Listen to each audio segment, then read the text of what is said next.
little bit of insight here on how we create the name. We obviously decided to ramble at the end of the show because for once we're not against the clock. Yeah. Um, just going on a walk with my newborn baby, and then we're like, "Hey, what?" Or no, I don't think she was born yet. But we just went on a walk, and then um, I watched The Office earlier in the day, and all I could think of was, "What's up, dog? Not much. What's up with you?" And it stuck.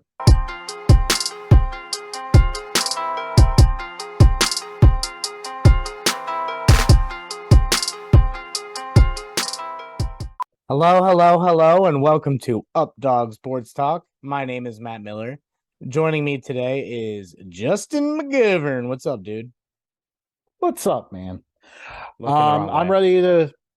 Are you serious? It's this way.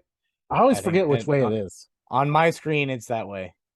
Okay, we'll find Yeah. out like when we see this later. But yeah, it's the middle of the year. It is time to go over our mid-season awards, where we basically mention who has been the best and the worst so far this year. Let's go ahead and jump right in here. First one we're going to talk about here is we're going to be talking about the best GM. And this was a debated topic for us because we ended up going with Howie Roseman of the Philadelphia Eagles. Matt, you can go ahead and dive in on why we picked him. So traded for AJ Brown during the draft. Got or when they traded down, they got we literally just went over this like 2 seconds ago. Jordan Davis. Jordan Davis. And then they got Nakobe Dean in the second round. You're undefeated. You bring in James Bradbury. Just so many upgrades, and then putting Jalen Hurts in the Robert best Quinn just position to win. recently. Yeah, just traded for Robert Quinn mid-season. Yeah, they're making moves. They were rumored on a couple running backs, but I think they're okay where they're at. But Eagles, over the past few seasons, like 3 seasons, they've built this entire team. Like they have had a couple staples for a few years now, but they pretty much built this entire team out of the ashes of their Super Bowl win. Yeah, it's pretty impressive how quickly they've managed to put it together.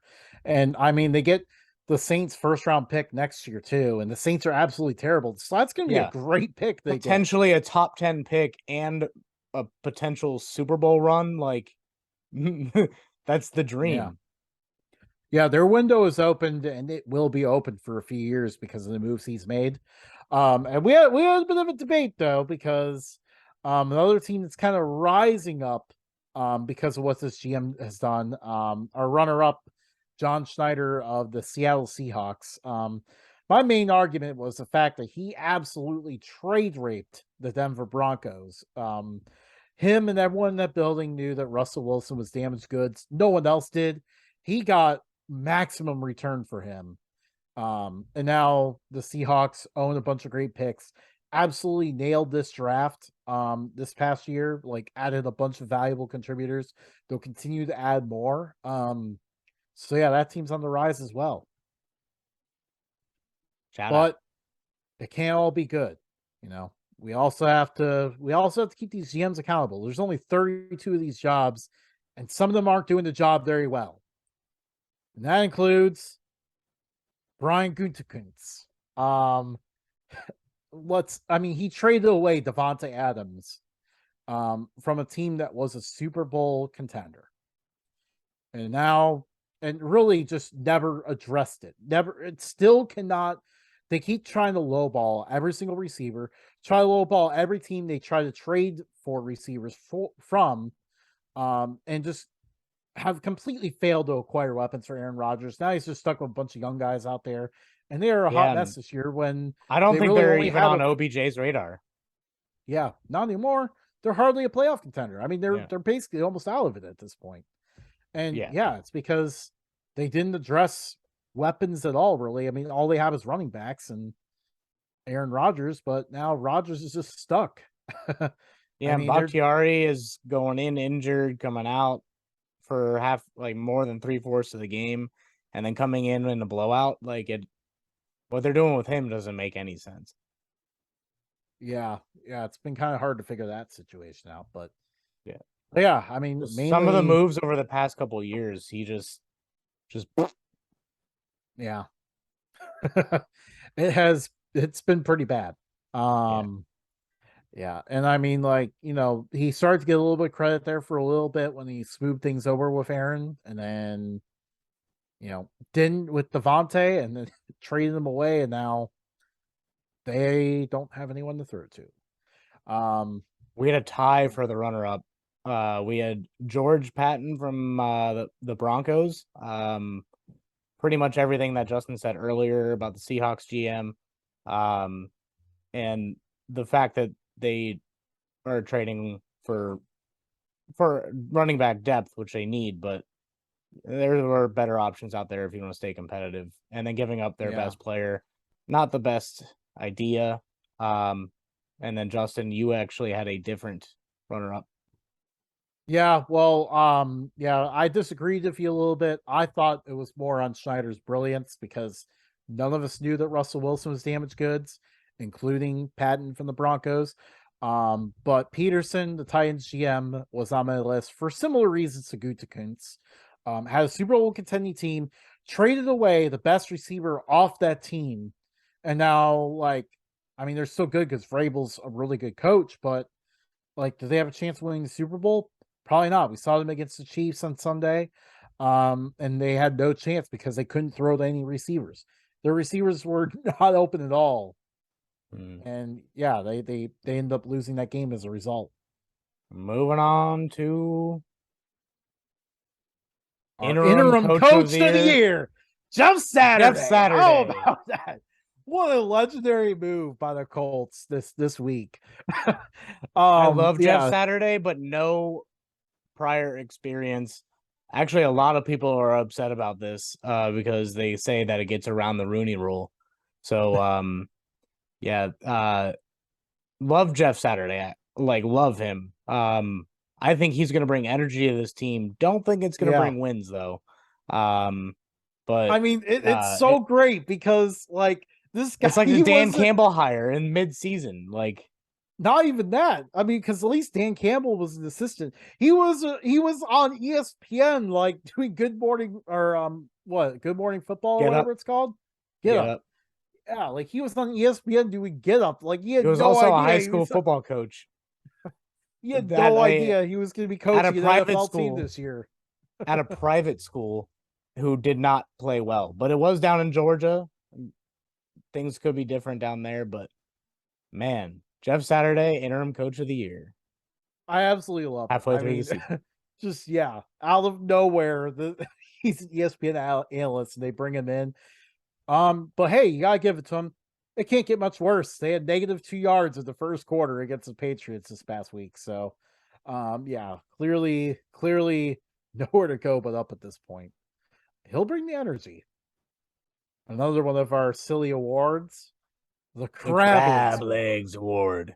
So this originally named after Jameis Crab Legs Winston, not for stealing crab legs at a supermarket, but for stealing.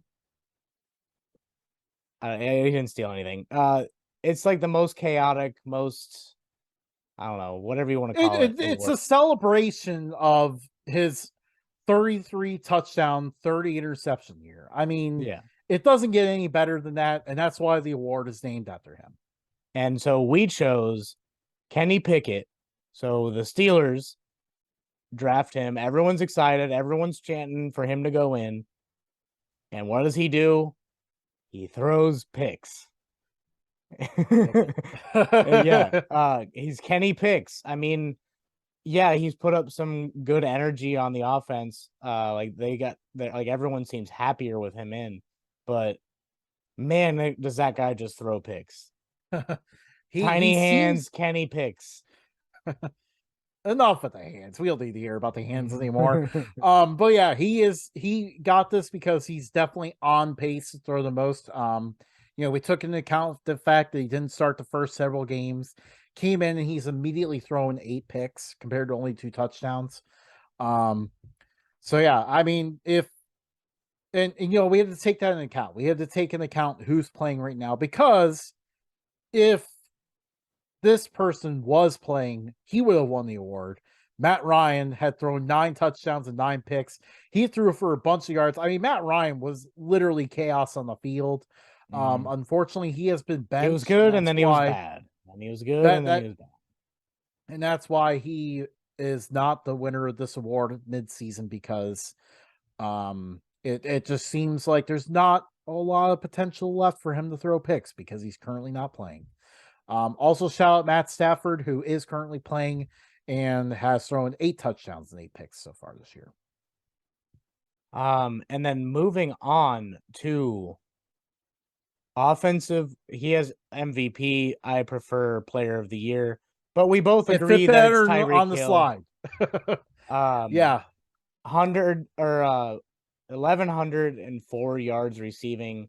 And he's on pace to break Megatron's season passing yards record.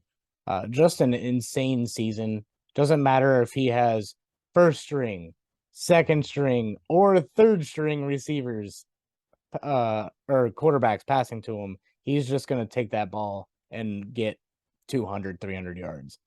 yeah, it's just insane. Like he can break a big play pretty much every time he touches it. Like, I mean, literally almost every single catch, you end up seeing like a big play for Tyreek Hill, 20 plus yards. Like, yeah, he's just so dangerous. And you know, I mean, under Andy Reid, he was super good, but now like it seems like McDaniel has found a different way to get him involved, using Tua's accuracy as well. Like I think you know, The most accurate QB in the league. As dangerous as Hill is, like going deep, he's even more dangerous just catching shorter passes in the open field. Yeah, because at that point, all he has to do is run, and that's what Yeah, he's good at. and he outruns everyone. He's the guy. That guy is difficult to catch, and that is why he's the offensive MVP. He has definitely brought a whole different element to that offense. And then Now, we have the defensive MVP. We agree that it's Micah Parsons. yeah, We actually compiled separate lists without talking to each other all day. And then I sent him my list, and he's like, yeah, we mostly agree on everything. Micah Parsons is one of those that we agree on. Doesn't lead the league in sacks, but he's pretty close. Matt Judon, I would actually put down as a backup to this award. yeah. Well, Runner to be up. fair, Judon's numbers were boosted by how bad the Indianapolis Colts offense was this Yeah. week. Micah Parsons has not had that benefit. Micah Parsons also or at in all. coverage a lot more. He also does middle linebacker, edge, defensive end. Like he does it all. Yeah. Yeah, he's all around and just an all around game wrecker. And Yeah. that's why, yeah, I mean he's changed really, he's really helped change the whole attitude of the Cowboys defense. He was a lot It's been impressive what he's hotter done. early in the season, but he's kind of cooled off the past couple of weeks, but I don't expect it. I expect him to get back to form here soon. Yeah. Well, even in the past couple of weeks, one of them was a bye week, and the other week he was playing the Eagles, and the Eagles honestly just had a great scheme. Yeah. And then moving on to offensive rookie of the year. Yeah, Dameon Pierce, Houston Texans. This was one that we each had multiple candidates for this award. I had Pierce, Walker, and I included Olave on that. Justin, you only had Pierce and Walker on this list, right? No, I mean Olave was right there too, but I kind of kept mine shorter. But Yeah. yeah, he was definitely up there as well. I think what gives Pierce the edge is just the fact that like he is such a great player for a bad team. I mean, pretty much the Texans would be downright the worst team in the NFL. I mean, they kind of are close to that anyways, but like they wouldn't be able to move the ball offensively without him. Yeah. He can break tackles, just explosive. Yeah, it's just all around impressive what he's been doing. And then Walker is my favorite to end the award at the end of the year. He's like 120 yards behind Pierce on the season, but 4 touchdowns ahead. So Walker right on his heels in this voting. So we'll see how it goes, but our vote went to Pierce for right now. Yeah. Yeah, Walker's been a true difference maker too. I think one thing is that definitely part of his success is that the Seahawks have a really good run scheme that helps them out too. Just the combination of the two, not to take credit away from Walker, obviously, but the combination of the two really helps him succeed. And yeah, Olave's been a difference maker for the Saints, but it's just hard to There's no overcome one these else to throw guys to because, either. yeah, I mean, yeah, because Michael Thomas got hurt for the year. Jarvis Landry's been out every single week lately. I don't know what's been up with that because, like, That's for another show for that. yeah, but yeah, he So just like he's questionable every week and then gets rolled out. Hey, we got the moving same on. tangent with Bakhtiari earlier. Defensive rookie of the year, Sauce Gardner. Yeah, it's actually closer than one would think, but I think Sauce has done a better job of just shutting down everybody on his side of the field. Yeah, He's a lot of people like compare him to Darrelle Revis just because he went to the Jets, but I'd actually say he's closer to a combination of Revis and Richard Sherman. I think he's a better zone corner than he is a man. But yeah, he's kind of shut everyone down. Runner up Tariq Woolen, UTSA 4th rounder to the Seahawks, just having one heck of a year. I think yeah, he has been very impressive. if Sauce went to the draft last year, I think Woolen would have been our definite pick right now. Yeah, and I mean, really, just shout out to both of them. Really, they have Yeah. come into the league and immediately have been absolute stud corners. Moving on to Coach of the Year. Now, we obviously hinted a little bit earlier. Excellent scheme by Sirianni and the Eagles. Nick Sirianni is Coach of the Year so far. I mean, it is kind of as simple as they are the only undefeated team left right now, so that's part of it. But yeah, really, I mean, they've just been excellent so far. It's really hard to poke holes in anything they've been doing.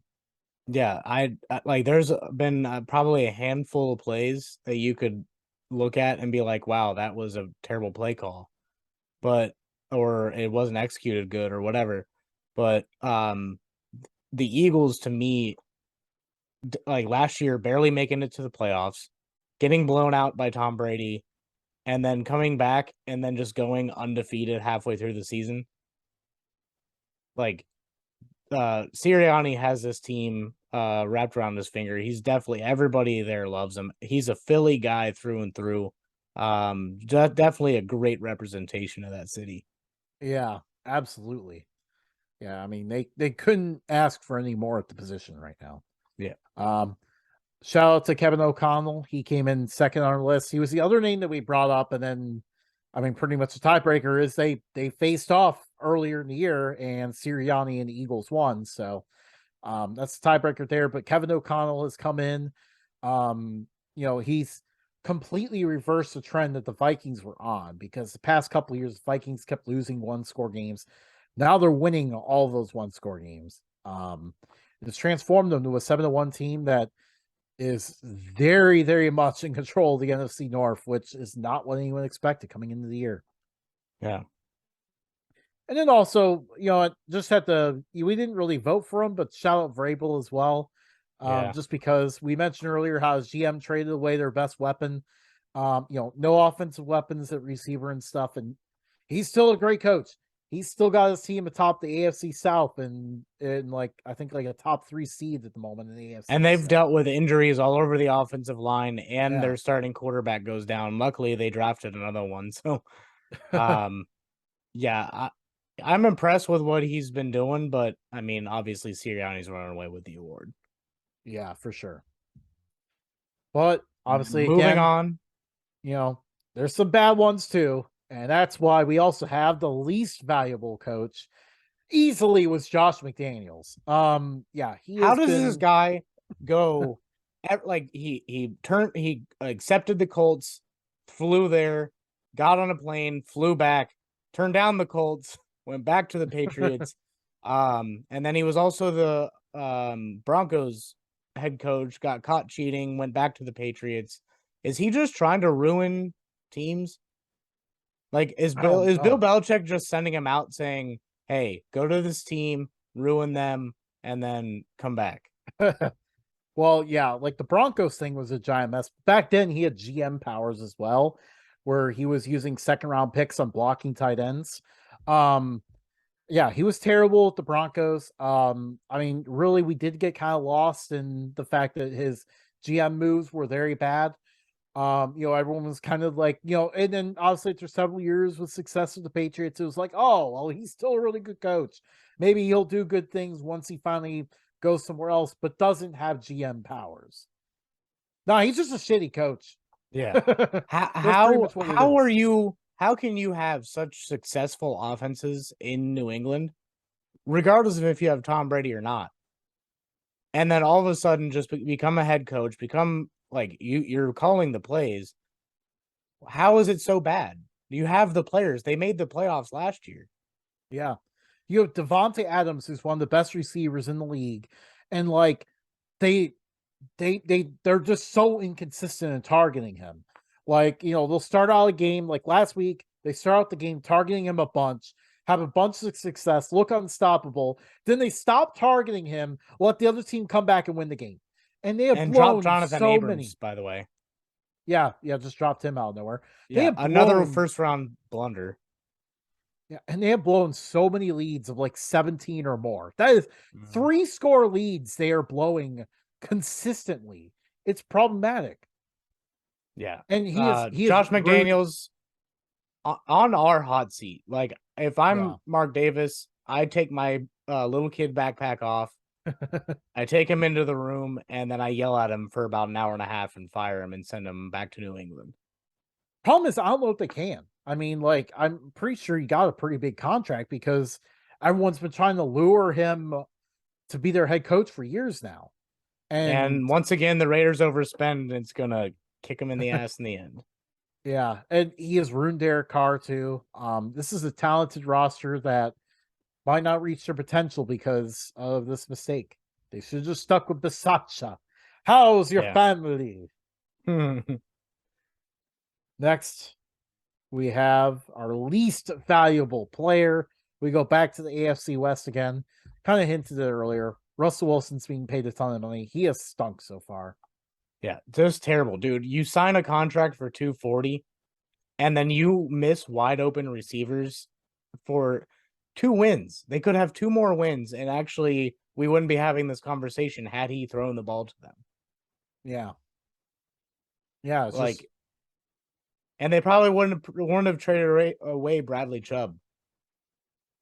yeah, for sure. So It would have been contention and might have been more buyers than sellers. yeah, so Russell Wilson, we're not Yeah. riding.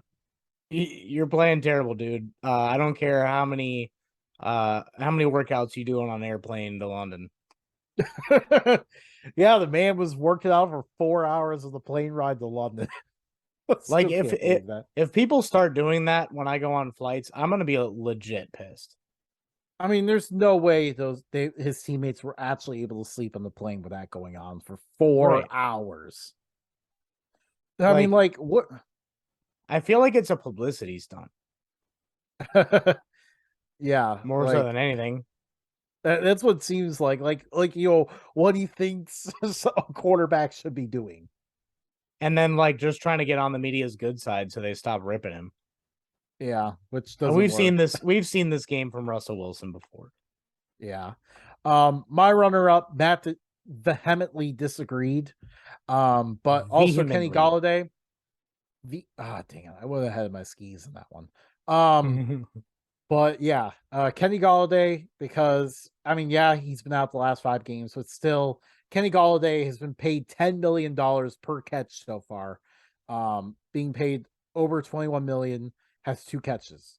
That's really bad. I stuck more to the Raiders theme. And I chose Derek Carr through no fault of his own. just not great stats, not playing well. I would have lumped Devontae Adams with him because he's not doing anything. I know it's because it's because of Josh McDaniels, It's but all because of Josh McDaniels. I had him at least valuable player. Had Matt Ryan continue to start the way he did last week, I would have been like no, or 2 weeks ago, I would have been like no, Matt Ryan is the least valuable player. Yeah, I would agree with that. Yeah, obviously we didn't want to include like a whole unit, but Colts offensive line's highest paid in the NFL, and they're not playing very well right now. But we didn't really want to do like an entire unit for this. Yeah. But finally, obviously, we had to save the best for last, the most prestigious award, the award of the person who is just carrying their team. Their team would not be the same without them. The most valuable player, Patrick Mahomes. Leads the league So, in passing, leads the league in passing touchdowns. Josh Allen was leading this up until probably 2 weeks ago. yeah. Yeah, absolutely. Yeah, so up until 2 weeks ago. Um, but obviously, even then, you compare a little bit. Mahomes doesn't have an elite weapon either. So, like, what he's doing with the guys he has is very impressive. Mm. Um, Also, I would say the one dock on Allen is he's thrown more picks than Patrick Mahomes has. So that's kind of what hurts him there in that candidacy. Obviously, part of being the MVP is you got to take care of the ball. The ball is the program. So yeah, you gotta take care of the ball. Mahomes has been doing that the Plus, best. Allen is day to day on like they're still trying to figure out what's wrong with his elbow. Yeah, no, don't even So remind me. we'll get into that a different show. But to us, Patrick Mahomes is the top dog in this award. Um, I'd my top four: Patrick Mahomes, Josh Allen. I would change what I said earlier, Justin. I would actually put Jalen Hurts at 3, and then Joe Burrow at 4. Yeah, yeah, it's a good list. I would say I don't really disagree with it. So that is our midseason award show. Woo! We'll see how the next 8 weeks go. 8 weeks or so, I think. Yeah, Yeah, something like that. We'll see how the next 8 weeks go. See how if any of these still players and coaches and GMs can stay where they're at or can get themselves taken off of our list. absolutely still adjusting to the 17 game schedule. I know math is not my strong suit. When you throw off my math on purpose, then I don't know how to do it. Just kidding. Um, so any last second thoughts, Justin? No, nothing left from my end. Yeah, good show today. Oh, I forgot. Lamar Jackson is probably 5 on my list. Mm, yeah, yeah, that's another team that wouldn't be anywhere without him because they have no weapons. Yeah, give him his guaranteed money. Um, You would screw follow it. us. I'd throw him up to 3. Might as well. They're Yeah. really good right now. So, um, follow us at Updog Sports Talk on everything. Just find a social media app that's popular and we're on it. And give us a like, a subscribe. Tell your friends about us. If you don't like us, tell your friends about us anyway. Let them decide. Um, and then yeah, Hey, I mean, just if show you us some both love. hate us, then you can just talk about how bad you hate us. Yeah, you could create a show on how much you hate Updog Sports Talk. We actually would not mind that. We might actually make guest appearances. You know, um, Sam just got the other day what it meant. Updog. Yeah. What's up, dog? Yeah. Nothing much. How about you? That's literally how the conversation went when you and I were coming up with this name. Yeah, that's how that I mean, this is a little bit of insight here on how we created the name. We obviously decided to ramble at the end of this show because for once we're not against the clock. Yeah. Um, just going on a walk with my newborn baby, and then we're like, hey, what or no, I don't think she was born yet. But we just went on a walk, and then I watched The Office earlier in the day, and all I could think of was, "What's up, dog? Not much. What's up with you?" And it stuck. So, Yep. Updog Sports Talk. There's our 10-minute warning. We had plenty of time, Justin. We did it. We didn't talk I the know we entire finally time. did it. All right. Yeah, For the congratulations to everyone in their ears for hearing us for less time. congratulations to the one drunk person who fell asleep watching this. We thank you. That is the show. We'll see you guys.